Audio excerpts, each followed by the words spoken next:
Trader, bahwa ini Telkom ini dipengaruhi sebetulnya kinerja utamanya ya dipengaruhi oleh investasi di Gotoh itu sendiri. Jadi ada kaitannya dengan Gotoh ya.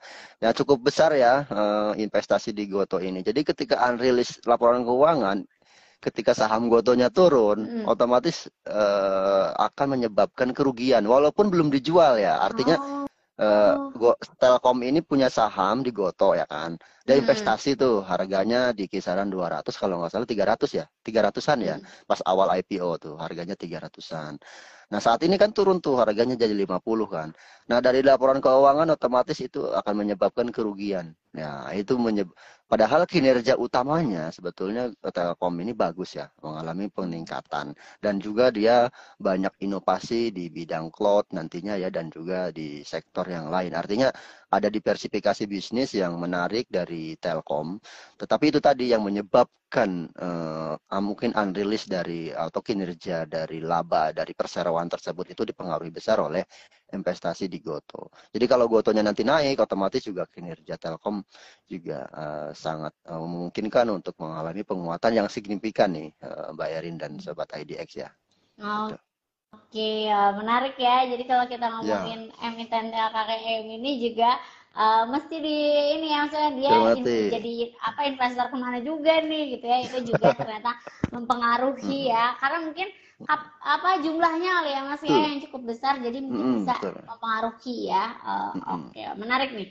Nah itu untuk pertanyaan dari Mbak Nita, semoga cukup menjawab nih pertanyaannya. Kita bahas masuk ke sektor lagi ya Mas ya. Tadi Yap. sudah dibahas, berarti mungkin kita bahas dari sektor non siklikal dulu nih.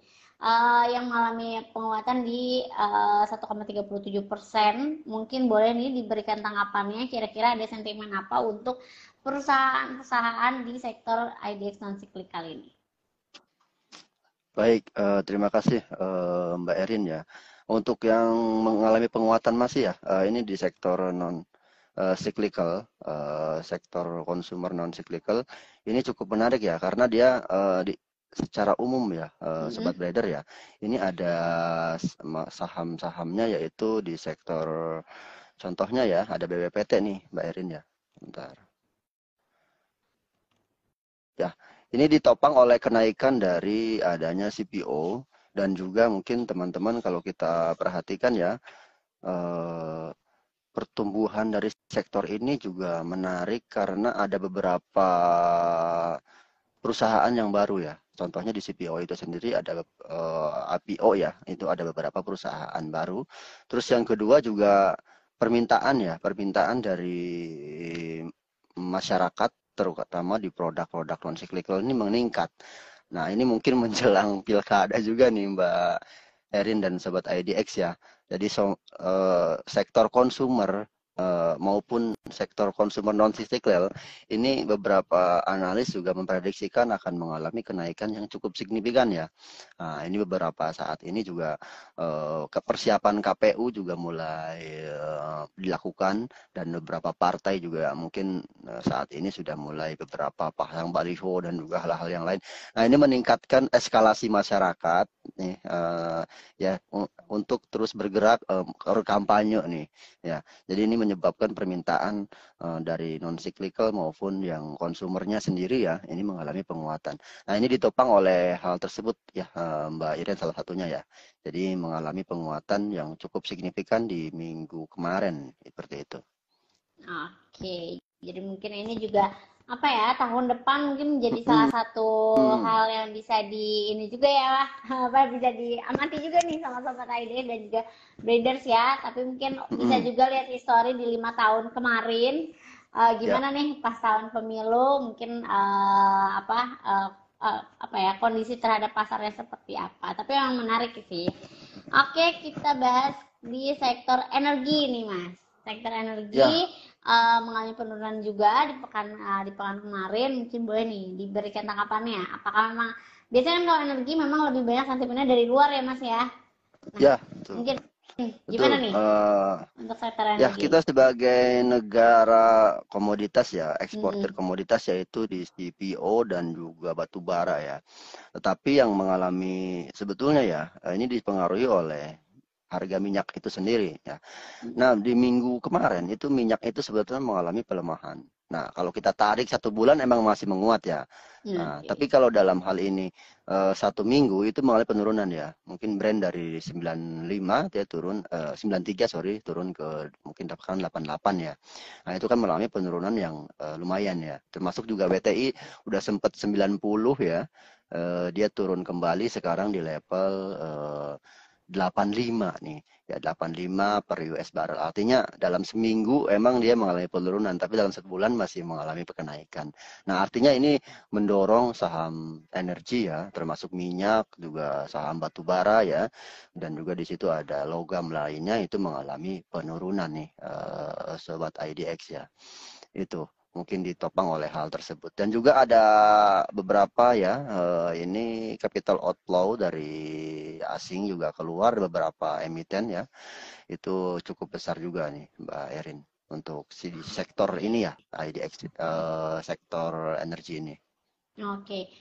Tapi sebenarnya untuk sektor ini masih bisa jadi option dari Sobat IDX nggak sih Mas kalau misalkan menuju akhir tahun ini atau melihat juga kondisi dari luar nih?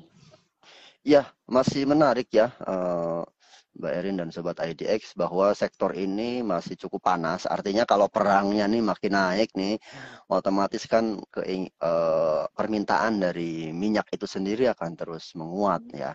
Dan di kekhawatiran perang dan juga nanti akibat dari ekonomi Amerika yang masih cukup tinggi, ini pertumbuhannya otomatis mendorong ya untuk permintaan minyak itu sendiri.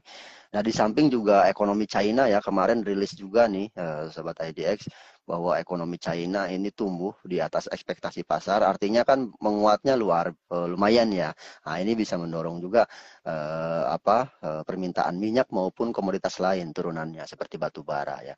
Jadi ketika ada pelemahan ini bisa diakumulasi ya saham-saham di sektor energi ya. Nanti ketika ada eskalasi perang meningkat dan juga permintaan meningkat nih, sektor energi biasanya di menjelang akhir tahun juga mengalami penguatan ya. Di samping juga adanya sentimen positif winter ya, yaitu menjelang musim dingin ini biasanya pembangkit listrik ya batu bara dan juga pembangkit listrik minyak ini diaktifkan kembali nih oleh negara-negara yang mengalami musim dingin. Nah, ini bisa mendorong permintaan energi ya, Mbak Erin dan Sobat IDX. Oke, oke. Jadi mungkin bisa dilihat ini juga ya, mungkin di Mm-mm. saat-saat momentum emang tadi winter, mungkin itu juga bisa jadi Winter. salah satu momen ya.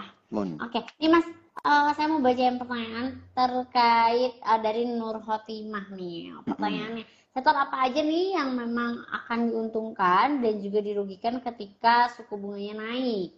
Tadi kan mungkin sempat kita bahas salah satunya, tapi mungkin ada lagi nggak sih sebetulnya kira-kira sektor apa nih yang memang cukup dipengaruhi sama penurunan dan kenaikan dari suku bunga ini? Oke, sektor suku bunga ya, ketika menguat nih, sektor apa yang diuntungkan? Pertama adalah perbankan. Ya, Oke. kenapa perbankan? Karena perbankan itu adalah perusahaan ya yang bisnis yang mendapatkan profit dari selisih ya antara tabungan dan juga kredit. Nah, ketika suku bunga naik, itu belum tentu nih uang suku bunga tabungan itu dinaikin gitu loh. Kadang delaynya cukup besar ya. Artinya ketika suku bunga naik, otomatis kreditnya langsung naik gitu ya. Cicilan bulan depan tuh langsung naik ya. Secara umum di situ spreadnya untuk perbankan. Jadi semakin seksi nih ketika suku bunga naik, ini sektor perbankan juga biasanya mengalami profit yang tumbuh yang cukup signifikan. Nah, itu bisa dilihat ya. Ada turunannya seperti finance dan juga yang lain-lain. Ini juga menarik ya teman-teman ya. Mungkin di sektor kredit leasing dan juga pembiayaan untuk modal kerja ya itu juga cukup meningkat ya. Nah, di samping itu yang mengalami kerugian ya Mbak Erin dan Sobat IDX bahwa ketika suku bunga tinggi tadi ya, sektor teknologi ini makin ditinggal oleh para investor karena suku bunganya tinggi ya. Artinya ketika mereka invest di teknologi ini kan balik modalnya tuh nggak sebentar ya, agak lama ya. Jadi mereka nggak mau uangnya sampai ngendap di sana, dan juga saat ini kan dituntut untuk profit dari teknologi tersebut karena mungkin sudah banyak dana yang mereka serap ya, seperti itu. Jadi ketika mengalami penguatan, lihat sektor banking mungkin ya, juga sektor finance yang lainnya turunannya, dan yang mengalami pelemahan ketika suku bunga turun, suku turunnya signifikan ya, bisa dilirik sektor teknologi ya, yang mungkin yang non cyclical ya, yang masih sama ya, itu bisa di yang netral nih sektor konsumer ya. Tapi konsumer dilihat juga mungkin kalau ada impor ya, banyak bahan bakunya banyak impor, bisa diperhatikan ketika suku bunga turun ya. Nah, ketika suku bunga naik nih, biasanya yang bahan-bahan impor juga mengalami penguatan nih, Mbak Erin ya, seperti itu. Oke, jadi mungkin tadi udah lengkap banget nih mana yang memang Mm-mm. mengalami yang akan mendapatkan keuntungan sama yang juga akan mendapatkan kerugian. Oke, kita balik lagi ya Mas ya ke sektor yang akan kita bahas. Mungkin kita akan bahas Mm-mm. lagi satu lagi di sektor properti nih. Mm-mm. Gimana nih Mas? Karena kalau misalkan apa di saat 2 tahun yang lalu mungkin sektor ini juga menjadi salah satu sektor yang melemah juga ya. Nah, kira-kira Mm-mm. nih kalau untuk saat ini gimana nih kondisi dari sektor properti?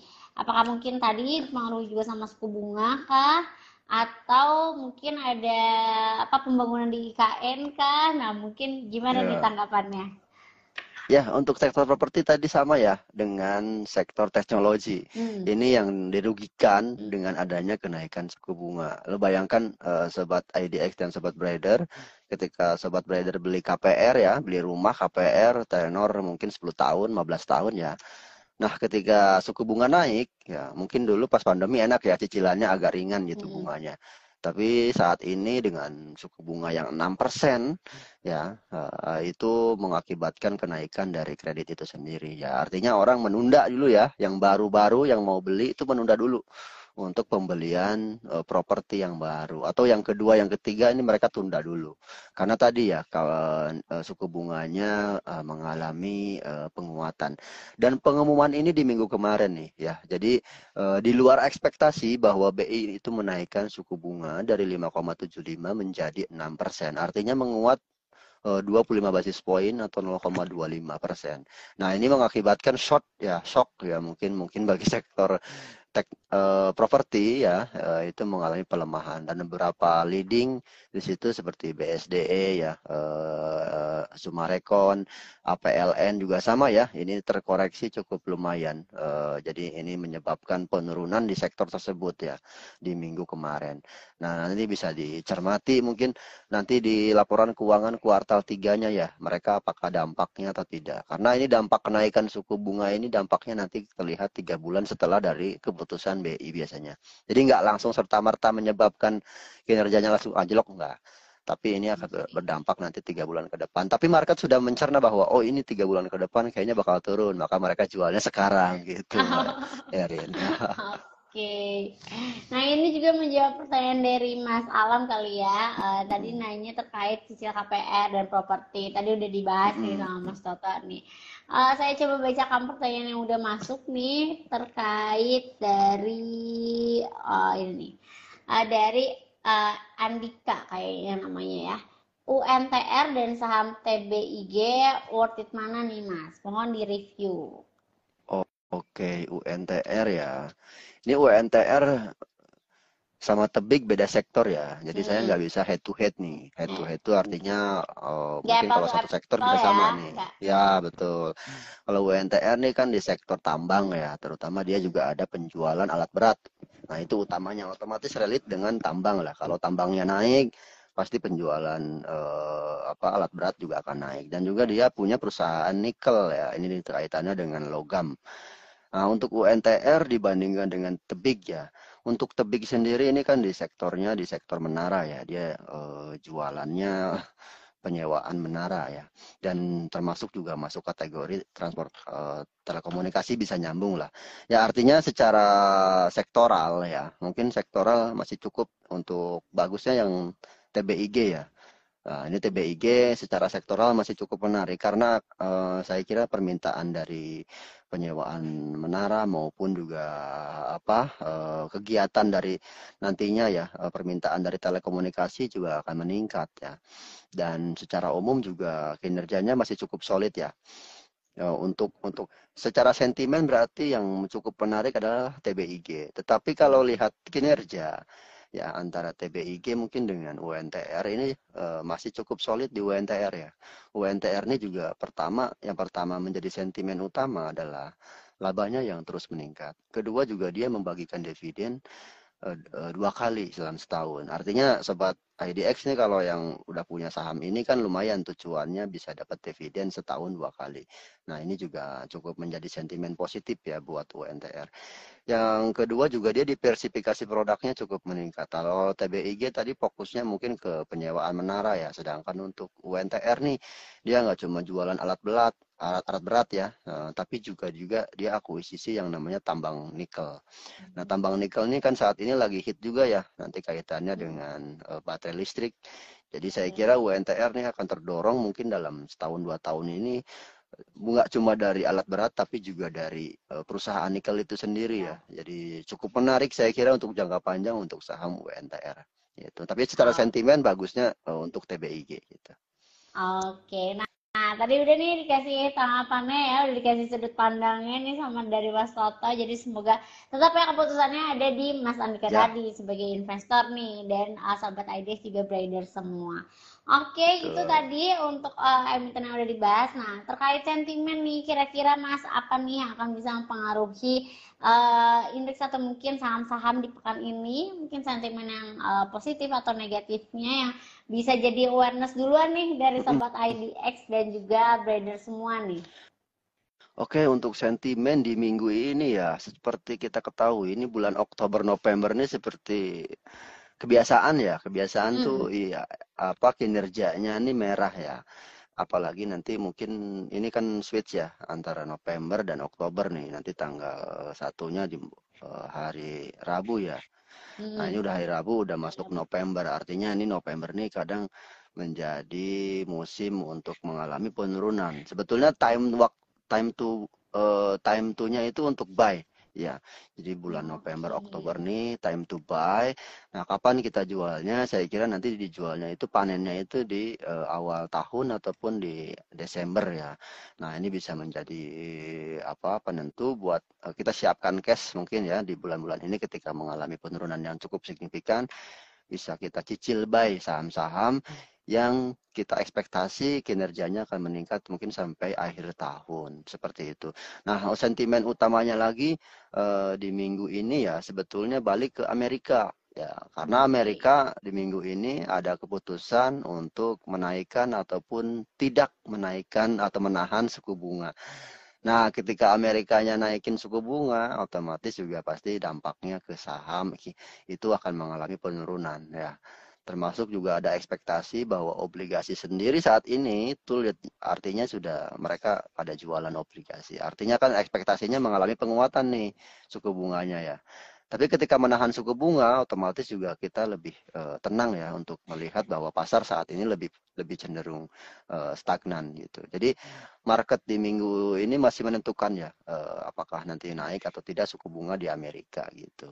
Jadi sentimen itu yang perlu kita ketahui. Jadi saat ini kita masih mungkin wait and see dulu ya, ataupun sembari mungkin kalau ada pelemahan yang cukup signifikan di saham-saham yang kita sudah analisa, itu bisa mulai cicil buy ya, seperti itu Mbak Erin. Oke, ya menarik ya. Jadi kalau misalkan terkait sentimen-sentimennya nanti mungkin bisa diperhatikan juga sama sobat IDX ya. Tadi juga diinfoin mungkin ada beberapa yang bisa jadi salah satu peluang nih untuk menuju akhir tahun. Oh ya, nggak kerasa ya Mas ya, di 2023 ini kayaknya cepet Iya, banget nih, udah November lagi dan juga iya. udah mau Desember. Biasanya kalau misalkan di akhir tahun tadi beberapa pertanyaan tuh terkait window dressing nih Mas. Nah, mungkin boleh nih memberikan sedikit ulasannya terkait window dressing ini, karena tadi ada juga yang bertanya kira-kira akhir tahun apakah dipengaruhi window dressing dan lain sebagainya. Ya, untuk window dressing saya kira akan mungkin secara umum ya tahun kemarin kayaknya nggak terlalu berasa ya karena kenaikannya 1% sampai 2% ya. Nah, mudah-mudahan di tahun ini ya tahun yang bagus saya kira dan cukup optimis ya. Karena apa? Pertama, tahun kemarin kan nggak ada pemilu. Nah, tahun ini ada pemilu. Nah, pemilu ini bisa mendorong permintaan konsumer maupun non konsumer itu kemungkinan ya otomatis secara umum lah logikanya pasti akan meningkat gitu. Yang kedua juga di Amerika juga tahun depan akan mengalami pemilu. Nah, secara politik juga ketika menjelang pemilu otomatis beberapa tim kampanye ya itu akan merekomendasikan mungkin kalau Pak Ganjar itu kan melihat bahwa kinerjanya bagus nih gitu kan. Nah, otomatis juga akan didorong oleh kenaikan dari IISG sendiri. Termasuk juga di Amerika mungkin Pak Joe Biden nih kan naik tuh kan. Nah, otomatis dia akan menjaga nih indeksnya mereka agar tetap stabil dan juga mengalami penguatan biasanya. Nah, window dressing juga kan dipengaruhi oleh fund manager nih, fund manager yang pengen kinerja reksadananya bagus di akhir tahun. Nah, mereka intervensi dengan cara menaikkan saham tersebut. Nah, ini juga cukup menarik ya. Jadi, saya kira dari beberapa sentimen tadi, 3 sentimen ini cukup ya buat menaikkan Oke. adanya mungkin window dressing. Dan ini kita optimis window dressing ini bisa mendorong juga IHSG kita mungkin minimal ke level 7.000. Itu Mbak Erin. Oke, jadi selain pemilu di sini ada juga ternyata pemilu di luar ya, itu juga Ya, bisa barengan ya. Itu juga barengan. mungkin bisa jadi apa salah satu hal yang mungkin yang bisa dicari tahu juga sama sobat IDX dan Traders. Nah, kita masuk ke pertanyaan selanjutnya. Ini Ya. terkait rekomendasi nih, mungkin saran atau Hmm. mungkin tanggapan pendapat mungkin ya. Ya. Insight nih dari Mas Toto nih. Tadi udah ada beberapa pertanyaan terkait rekomendasi. Mungkin boleh nih diberikan tanggapannya terlebih dahulu. Ya, untuk rekomendasi saham di minggu besok ya, mungkin teman-teman, saya sih lebih sarankan dulu untuk swing juga ya. Swing Mm-mm. artinya teman-teman mungkin bisa agak middle, mungkin bisa nggak harus minggu depan langsung dijual enggak, tapi secara umum Mm-mm. ini bisa di hold sampai akhir tahun ataupun awal tahun ya. Nah, saham-saham ini rekomendasikan juga secara fundamental berkinerja pastinya baik. Mungkin pertama di sektor banking ya Mbak Erin dan Sobat IDX. Ini pertama itu ada Bank BRI sendiri. Bukan saya di kerja BRI tapi secara umum kinerjanya ini bagus ya. Rilis laporan keuangan kuartal 3 juga kinerjanya meningkat dan secara valuasi juga nggak terlalu apa ya mahal ya. Jadi BRI ini boleh dikoleksi dan isunya ya ada dividen interim, artinya dia setahun bisa bagikan 2 kali dividen gitu. Dividen interim ini nanti digabung dengan dividen tahunan. Nah, ini bisa menjadi sentimen positif buat saham BRI akan mengalami penguatan. Dan saat ini dari level 4.990 ya, jadi masih cukup murah. Dan saya kira valuasinya juga cukup murah ya, mungkin dibandingkan bank big bank yang lain gitu. Jadi bisa dikoleksi.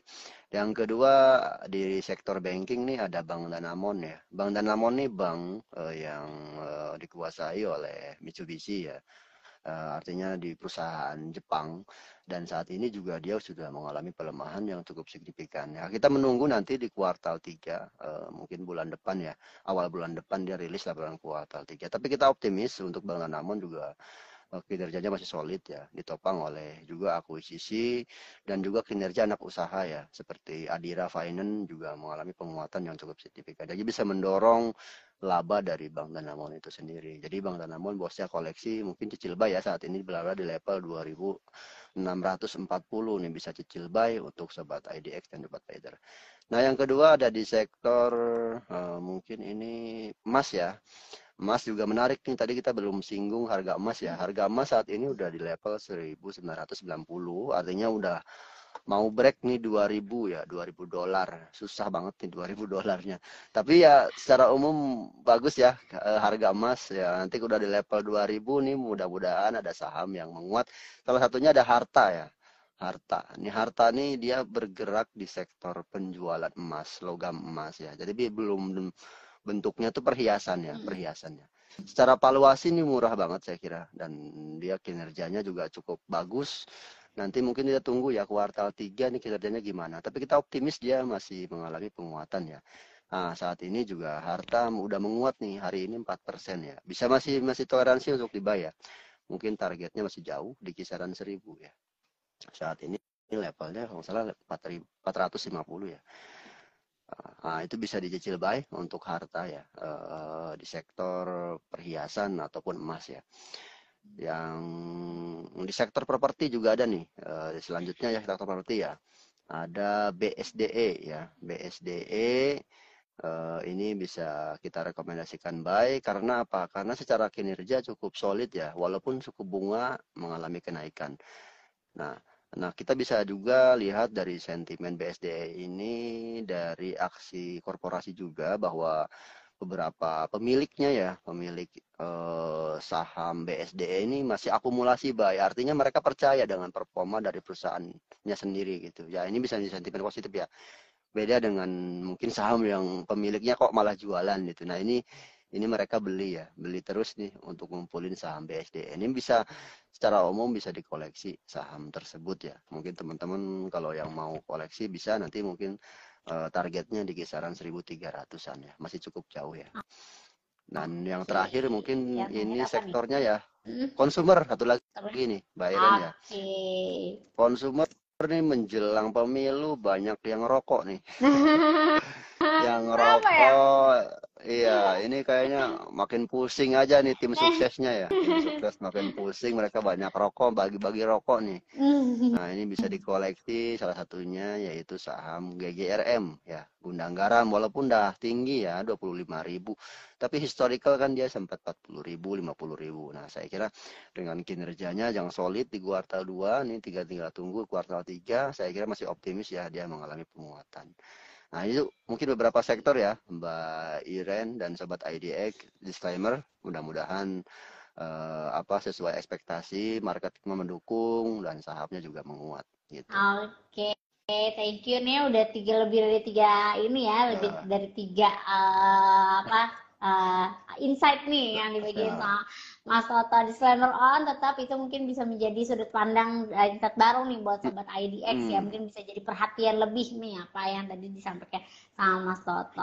Oke nih Mas, nah tapi kalau misalnya kita ngomongin investasi juga, misalnya nih saya sebagai investasi pemula nih, sebagai investor pemula, tadi mungkin ada analisa teknikal, nah fundamental. Nah, mungkin boleh nih disampaikan juga nih kira-kira ada nggak sih Mas alat bantu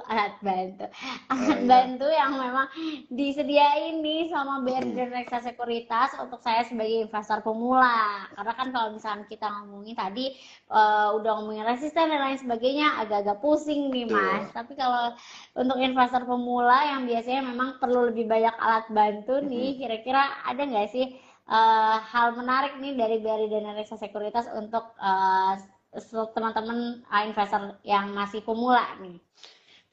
Ya, terima kasih Mbak Erin, pertanyaannya luar biasa ya. Nah, kita baru launching yang namanya fitur Bright Easy ya. Bright Easy itu minggu kemarin di Bursa IDX juga di pusat ya di Jakarta. Nah, sebetulnya ini memberikan jawaban kepada beberapa investor mungkin yang pemula ya. Nah, ini kita memberikan fasilitas di mana Bright Easy ini ketika teman-teman download ya dan buka Bright Easy ini, saya kira langsung paham kaitannya dengan aplikasi tersebut karena di aplikasi tersebut memberikan data yang simple. Simple itu artinya nggak banyak fitur dan ini hanya ada transaksi, buy and sell gitu ya, terus lihat portofolio dan juga mungkin bisa bertransaksi 3 sekaligus. Artinya Bright Easy ini memberikan 3 produk ya, ada saham, obligasi dan reksadana, tapi hanya dari sisi bertransaksi dan ini memberikan performa kita ya. Jadi ketika investor awam dan baru ya, dengan mengenal Bright Easy ini, saya kira akan lebih mudah untuk memahami transaksi tersebut. Itu tanpa harus mengurangi yang pro ya. Jadi ketika teman-teman sudah yang pemula nih, udah handle nih, udah cukup bagus analisa teknikal fundamentalnya, dan kita mau naik lagi ke level yang pro, itu bisa tinggal di switch. Artinya nggak usah keluar masuk, jadi harus log out, log in lagi, tinggal switch saja ke pro gitu. Jadi yang versi mobile ini cukup luar biasa ya, tinggal di switch dari versi isi ke yang pro. Atau saya lebih enak yang isi, ya sudah isi aja.